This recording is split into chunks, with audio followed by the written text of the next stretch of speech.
Welcome back to my kitchen where we're making laundry room solutions that are all natural, effective, safe, so that you can remove the chemicals in your life.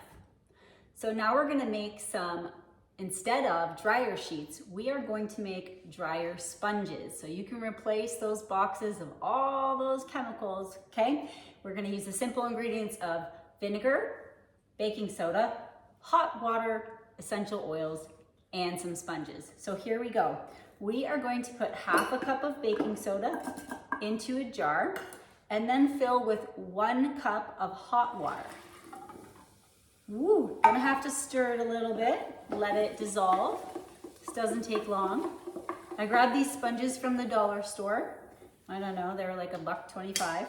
Now that that's settling, we're gonna slowly add the vinegar because we know what happens with baking soda and vinegar, right? You remember science class?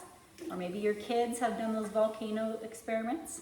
Now we are going to add 10 drops of lavender essential oil. You could use any essential oil in here, depending on what your aroma you're looking for, but you get to pick and choose. Choose your own adventure. So a total of 10, plus or minus. If you get a few extra, that's fine. I've cut these sponges in half, depending on the container that you're using. You might choose to keep them full. I'm like, let's just ram them in so I don't have to make this very often, okay? And then what you're gonna do is seal up the jar. You're gonna tip it over, let the sponges soak in. If the baking soda is not fully dissolved, you might go back and stir it some more. So what you're gonna do is flip the container over, make sure the sponges are saturated, and wring one out a little bit and put one in your dryer with your drying load. You could actually put 2.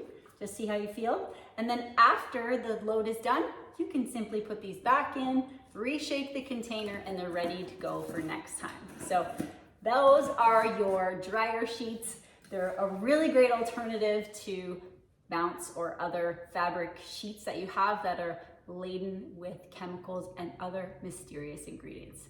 I hope you found that helpful. If you did, don't forget to like, subscribe, or share this video, and let me know if there's any other laundry room tips you'd like to see. You'll want to pay attention for my kitchen tips, bathroom tips, office tips, and living room tips going forward.